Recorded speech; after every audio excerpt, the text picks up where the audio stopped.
Hey guys, back again. Had a Zumba class this morning, and the last couple of classes we've had, there's been a little bit of a discussion going on about how hot or cold the room should be for the workout. And it kind of got under my skin a little bit, not in a bad way, so if you're one of them saying one way or the other, please don't take offense. But it prompted me to put something together real quick just to talk about proper room temperature when working out.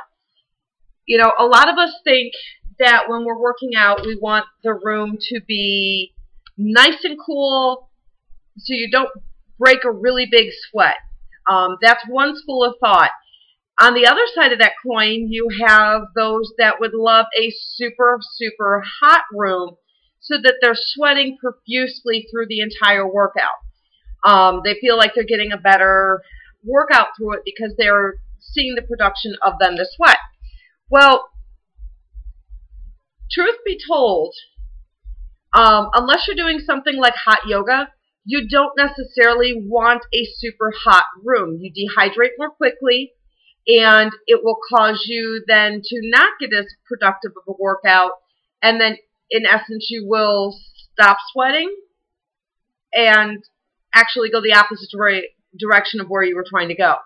The reverse is also true. If you're in a very cool room and working out, you've got a number of things that can affect you with that. If you're working out in a very cool room, you can find that you're not breaking a sweat as easily because you're not getting as warm. You can also find that you hydrate less frequently because you're not as warm, so you're not feeling the need as much to get that drink.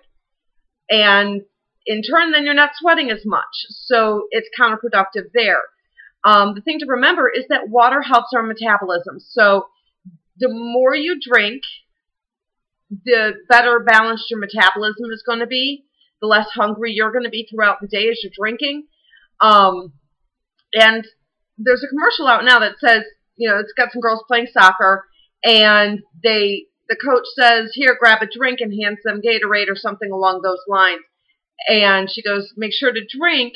You're losing a lot of water out there today. And one of the little girls turns around and says, well, if we're losing water, why don't we just drink water?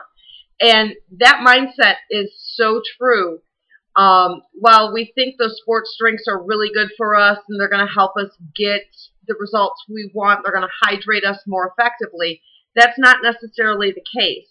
In a lot of cases, those sports drinks, unless you're doing something where you need electrolyte replacement, you're putting more sodium into your body and more additives into your body than you need to. Water is great for many reasons and should be looked at as your primary rehydration source. If you're working out, the best bet is to have a room that is in the mid-70s. If you're below 72, you're running issues with getting too cold. You can actually make yourself sick. With a cold air blasting on you, it's actually counterproductive. If the room's too hot, again, counterproductive. You can range into heat exhaustion and other things along those lines. The max you'd really want the room to be set at is about 78. With temperatures like what a lot of the country is seeing right now, where it's warmer than what they're used to at this time of year, or even beginning those summer temperatures, you'll find a lot of gyms and a lot of facilities have a harder time regulating that. One, for a cost reason, and two, because of just the draw that comes in. What you may feel is too cold may be just right for the person next to you. What the person next to you thinks is just right might be too hot for you. Everybody has their own definition of what temperature is to their body and how they feel inside that temperature. A great example of that was the first time I moved to Virginia. I had come from Chicago, and the winter hit, and it was 32, and everyone's in their parkas and shivering, and I was in shorts and a sweatshirt going, it's not that cold. If you've ever taken a cruise in the wintertime and left from a port like Florida, you see the same thing happen there where it's 60 and they're in winter coats because for them it's cold. Your body acclimates to certain temperatures in different ways. That being said, to get a good workout in, you want to sweat. You don't want, unless you're doing something very, I don't know what the word I want to use here is. You're doing something where it's not cardio, it's not very high intensity. Even lifting weights, depending on the limits and how you're doing it, you can break a sweat doing that as well. If you're in a cardio scenario, you want to be sweating. You do. You really, really, really do. If you're not sweating and everyone around you is, yes, you may be just in that good of shape. Could happen.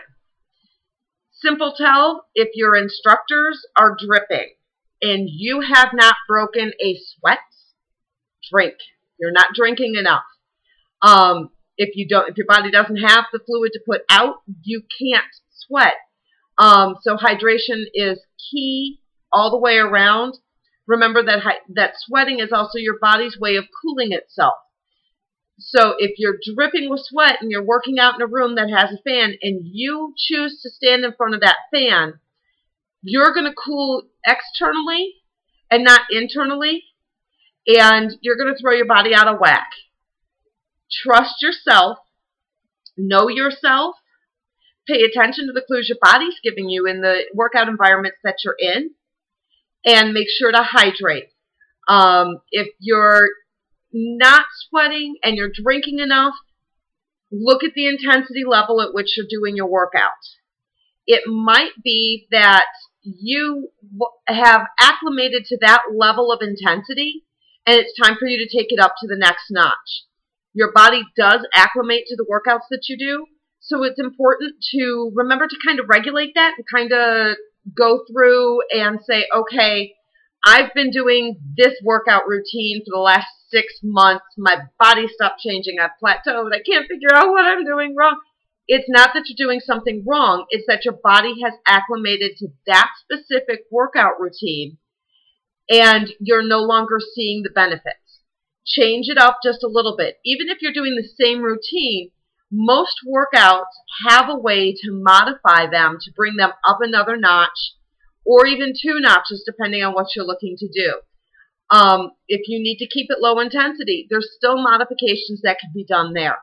So pay attention to what's going on if you're in an aerobics class and look at how you can modify for yourself.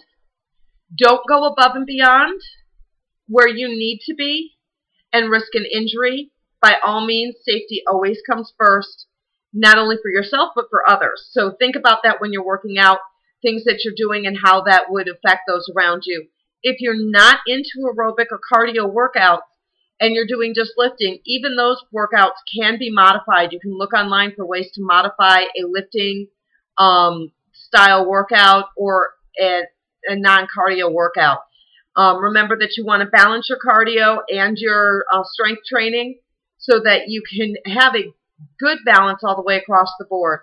If you're a runner, remember the humidity's coming up. Make sure that you change it a little bit so that you're modified to be able to run at the times of day that you would be running if you're a competitive runner, so that you can handle the humidity. Your lungs will acclimate to it. This time of year, we see a lot more of those that are doing aerobic activity, be it running or classes, complaining of breathing problems, partially due to the humidity. As the air gets heavier, it's harder to breathe in and breathe out. And that makes me have to put this out there. If you have ever been in an aerobics class and you hear someone hooting and hollering in the background, and yes, that would be the Southern in me, but whatever. If you hear that and you're like, oh, Lord, so-and-so's don't do it. Don't make the face. Don't make a comment. A lot of people, when they're working out, will make noise. If you watch The Biggest Loser, you've seen people that work out very intensely and are completely quiet, and you've seen others that will yell, scream, make tons of noise. It's a personal choice, but as an instructor, I can tell you that when I'm in front of a class that is yelling, screaming, cheering a little bit, whatever the case may be, that gives me more energy. You can almost physically see the energy level in the room go up when someone's making noise and kind of cheering. And, you know, one thing, too, that the way that's tied into the breathing for me is if you're doing a very intense section of a workout, in the Zumba class that I do with a friend of mine, there's a lot of times where we do a lot of squats and a lot of toning. And you hear the room go silent, and the reminder to breathe is always put out there. Well, the reason for that is holding your breath is bad. Yes, we don't want our toddlers doing it. You shouldn't do it either. So don't hold your breath. But when you're feeling that burn and you're feeling the workout, acknowledge it. You know, if that squat's really hurting and you're feeling it, I'm not saying yell out, "Oh my God, this hurts!" No, don't do that, because then we're going to stop and we're going to go, "Are you okay?" And then you're getting the attention that you don't want. So don't do that. But there is nothing wrong with going, "Woo!" or whatever during a class. It's going to build that energy, and it's going to force you to breathe. That's why instructors will ask, "How are you doing? Are you doing okay? You know, let me hear you. Do something." It's not only because we enjoy, or a lot of us enjoy, getting that energy feedback from you, but it's also because we know at that point you're breathing. We hear you exhale. You're forced to make a strong breath where maybe you're breathing a little more shallow. With that, it also leads me into a situation we had a couple days ago, which I call brick wall syndrome. You go and you go and you're hard and you're just going to town with that workout, whatever it might be. And the song stops or the routine stops and you stop. And you stand there. No, that's bad. It's like taking and driving your car full throttle into a brick wall. Your body freaks out. It doesn't know how to pull that heart rate back down. Your heart is like an engine that's pumping and keeping the machine of your body going. And when you're working out in a very high intensity workout, to just stop is the equivalent of hitting a brick wall with your body. So take that extra time, cool down, walk around the room. If there's a break between songs, take and just keep kind of moving. You don't have to keep it up as high as you were during class, but keep moving. Keep your body in motion through the entire class. And then once the cool down has been done, yes, you can slow down even more at that point because we've helped you to bring that heart rate back down. But at the same rate, you still feel your body, know what your body's doing, and take that time after class to kind of walk around, do any extra stretching. Remember that a cool down and a stretch at the end of a workout is always needed, and it's just as important as the warm-up at the beginning of the class. But at the end, just because we've done this stretch and we've stretched the legs and we've stretched, there's only so much time that we have to help you cool down and to stretch. If you know after a class that your body, oh, it really kind of hurts in my shoulders, do the extra stretching right there after class. Talk to your instructor and say, "Hey, when we do this, I'm really finding that this is tight." Talk to the instructor.